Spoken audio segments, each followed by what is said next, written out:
Paano ba?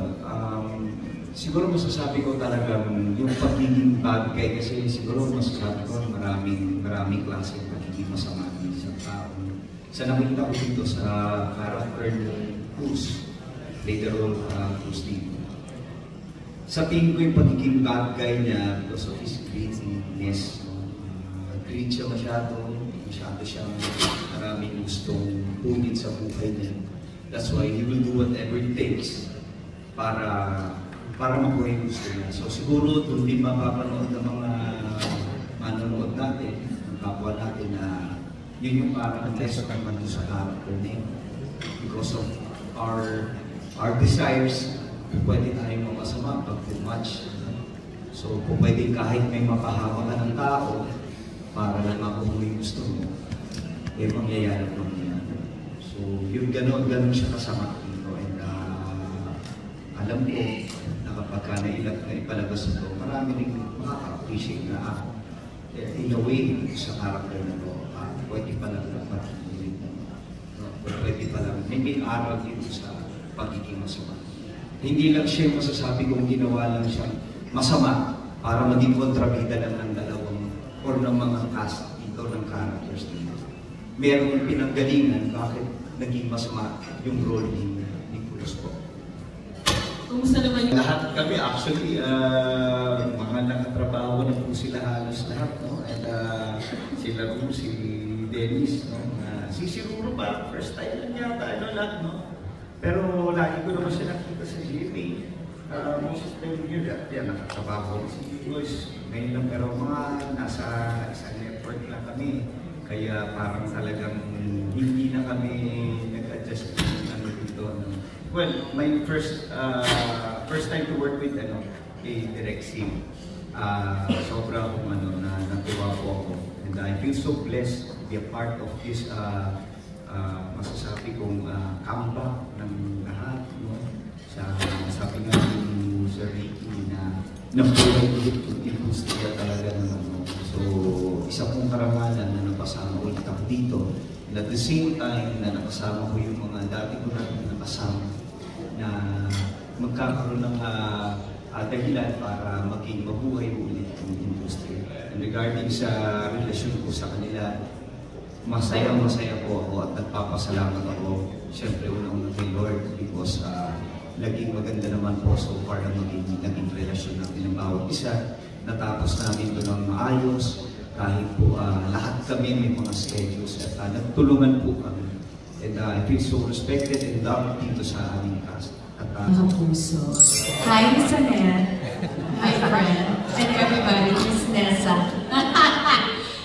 Actually, hindi ko siya na-realize. And I remember being on the set.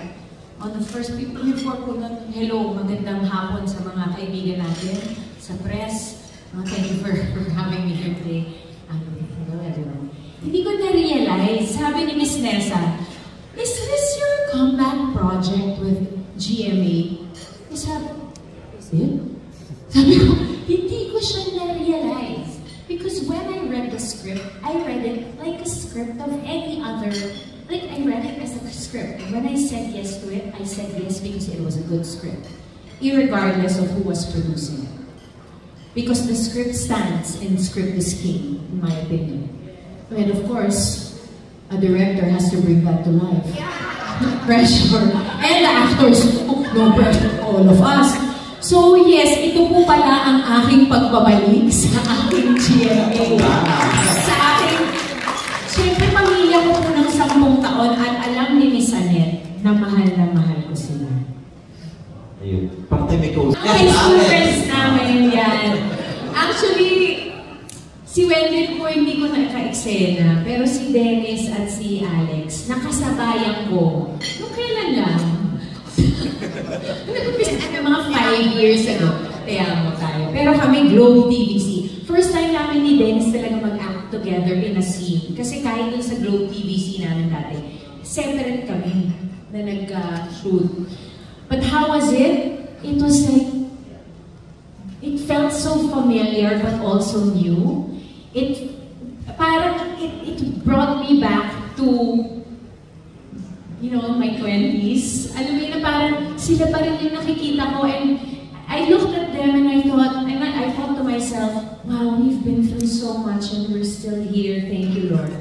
Yun lang. We still look the same. I would like to. Thanks, Bella. No, but yun lang, parang hindi po kasi lahat ay andito pa. For whatever reason. Pwedeng ayaw na nila, pwedeng, you know, parang the fact that we're still here, we're doing these projects. When I saw you today, parang, praise God. Thank you for work. Thank you for meaningful and impactful work, which I think Green Bowls is. Nakasali po ako sa MMFF 2022, which is yung sa My Teacher. So this is my second time. Okay yun. So, yun, second time, first time ni... So, ano pakiramdam na before siya, pinapapanood nyo na ito sa TV. So, yung feeling na ito, meron, like, kunin meron ka na naman si Sophia first time. Syempre, I'm very grateful kasi MMFF to, and 50th year na nila, so I'm really happy. And of course, this is directed by Direk Zing. And nabitin po kasi ako katrabaho si Direk sa Maria Clara. So, nung na-offer sa akin to, sabi ko, sige po, yes, why not? And of course, ayan sila Ruru and sila Kuya Den and everyone else. So, I'm very grateful.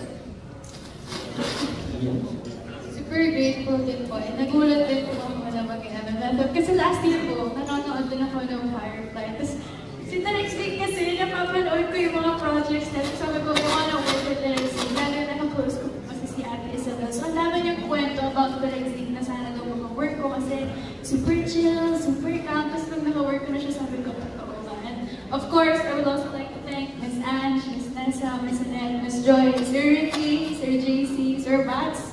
Thank you po for the opportunity. Thank you. Pelikula. Pero mas mahirap makakuha ng tiwala ng mga tao na magtitiwala ulit sa'yo, magtataya ulit sa'yo, yung parang gano'n. So, mas yun yung iniisip ko para gawin yung best mo para dun sa project. And at the same time, hindi ako masyado na-pressure kasi mas nakikita ko yung project na produkto talaga ng collaboration. Unang-una, syempre may sandalan kami, may national artist tayo, di ba?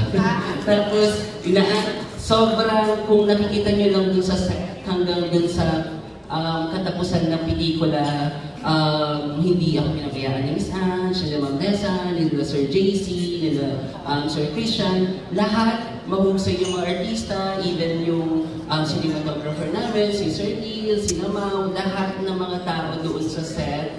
Si Bats, baka magtampo, charot.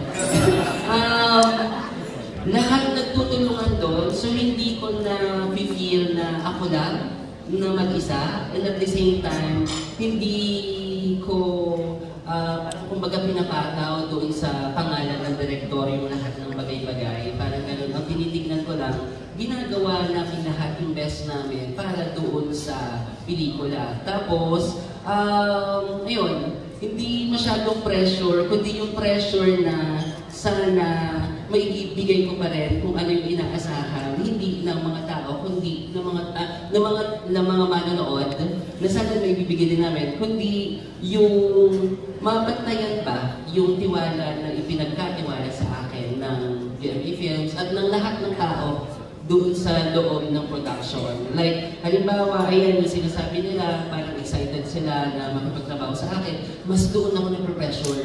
Kasi baka mamaya wala silang makuha after all. Na parang, ito na pala yun. Di parang gano'n. So, mas tinitignan ko siya na kung paano makipag-collaborate doon sa mga bagong tao na makakatrabaho ko at kung paano namin magagawa yung best namin para maipalabas yung best version ng pelikula.